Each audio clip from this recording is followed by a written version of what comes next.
भाइयों, आखिरकार एक लंबे संघर्ष के बाद, जो कि मुख्य रूप से अहिंसात्मक था और जिसका नेतृत्व ऐसे विलक्षण व्यक्ति ने किया जो अहिंसा और सत्य को ईश्वर का पर्याय मानता था, परंतु स्वतंत्रता के किनारे पहुंचने के अंतिम चरण में भारत को खून की नदी में से होकर गुजरना पड़ा और यह नदी भारतीयों ने ही खोदी थी तथा इसमें भारतीयों का ही खून बह रहा था। अभूतपूर्व पैमाने पर लोगों का निष्क्रमण हुआ। पुरुषों, स्त्रियों, बच्चों, बूढ़ों, बीमारों समेत 1 करोड़ व्यक्ति, जिनके शरीरों से खून चूकर भारत की भूमि तक को रंग रहा था, भारत के एक ओर से दूसरी ओर गए। उन्होंने अपने पीछे न केवल मकान और ज़मीनें छोड़ी, बल्कि अपने घर के व्यक्तियों के मृत शरीर भी छोड़े। स्वतंत्रता भारत के किनारे तक पहुंचने के लिए देश को यह मूल्य चुकाना पड़ा और वह 2 प्रभुता संपन्न राष्ट्रों भारत और पाकिस्तान में विभाजित हो गया।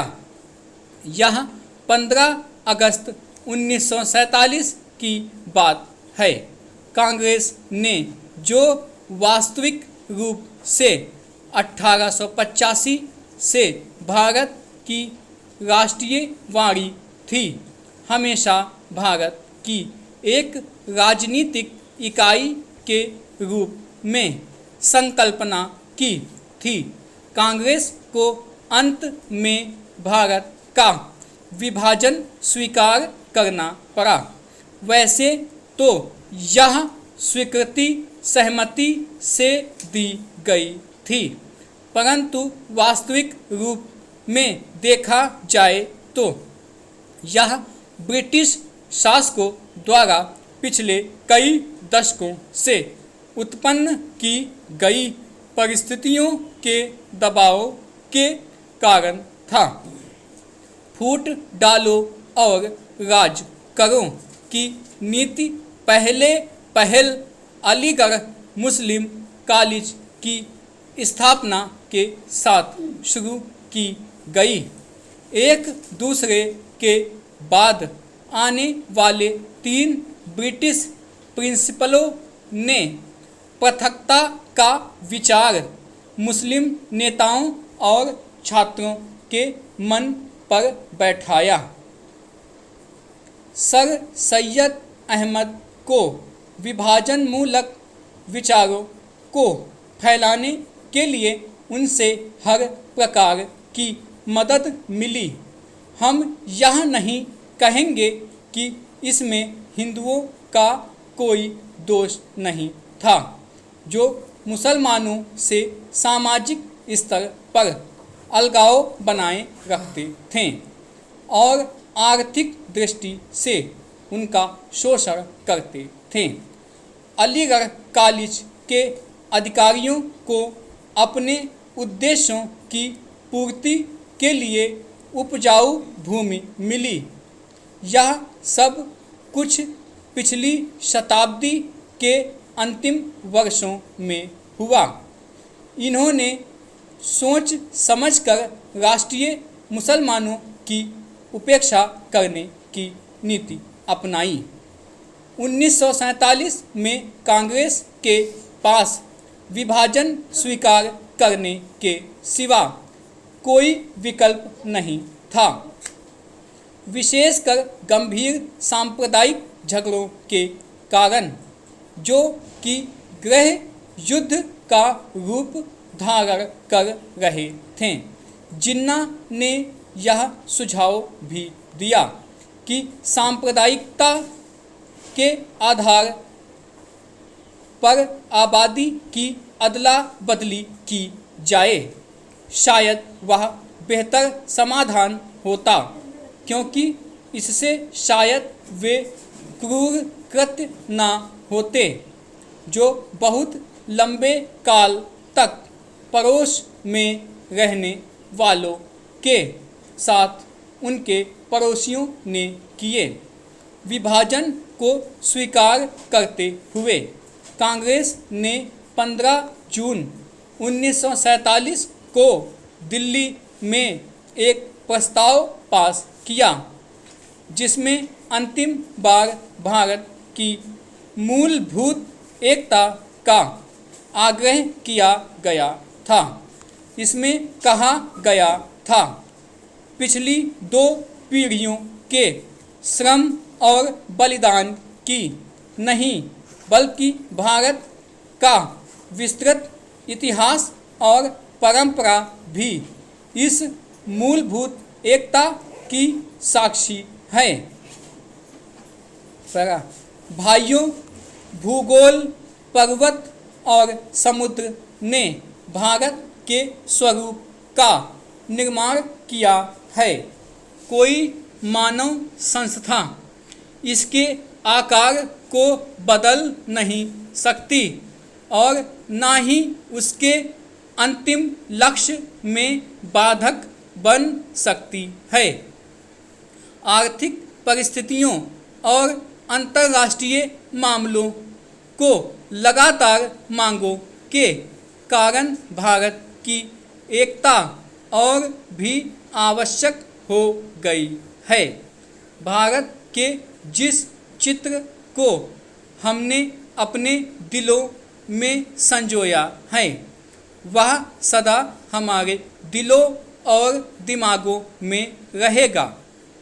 अखिल भारतीय कांग्रेस समिति गंभीरता से यह विश्वास करती है कि जब वर्तमान भावनाओं की उत्तेजना समाप्त हो जाएगी, तो भारत की समस्याओं को उचित परिप्रेक्ष्य में देखा जाएगा और भारत में 2 राष्ट्रों के अस्तित्व के झूठे सिद्धांत को समाप्त कर दिया जाएगा और सभी इसका त्याग कर देंगे। सामान्यतः राष्ट्रीय, जातीय, भाषाई अथवा भौगोलिक तत्वों पर आधारित होती है, परंतु इस्लाम का अलग अस्तित्व है जो अन्य धार्मिक वर्गों में मिश्रित नहीं होता। 55 वर्ष की स्वतंत्र धर्मनिरपेक्ष राष्ट्रीयता के बाद आज भी कई जिम्मेदार मुस्लिम नेता दावा करते हैं कि मुसलमान अलग राष्ट्र है। एक जिम्मेदार दल द्वारा इतने अधिक करुणाजनक और आत्मभ्रामक प्रस्ताव की कल्पना भी नहीं की जा सकती, जितना कि अखिल भारतीय कांग्रेस समिति ने 15 जून 1947 को पास किया था। सभी नेता थक चुके थे और बूढ़े हो रहे थे। आदर्शवाद की जिस ज्वाला ने उन्हें 26 वर्ष पूर्व प्रेरित किया था, उसका जोश ठंडा होने लगा था।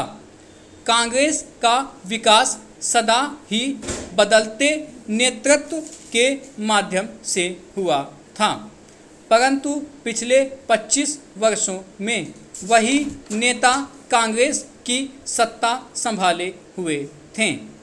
उनके व्यक्तित्व और उनके त्याग ने उनको जो ख्याति प्रदान की थी, उनको जो बल प्रदान किया था, उसको कोई युवा नेता चुनौती देने का साहस नहीं कर सकता था।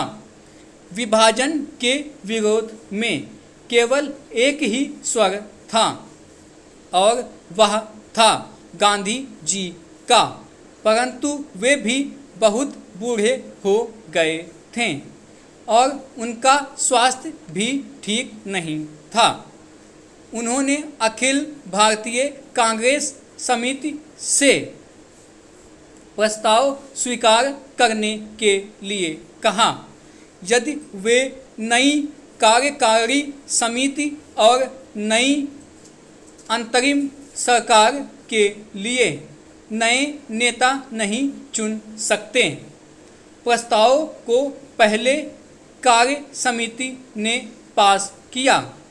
गांधी जी से विशेष रूप से प्रार्थना की गई थी कि वे उपस्थित हों और सभा को संबोधित भी करें।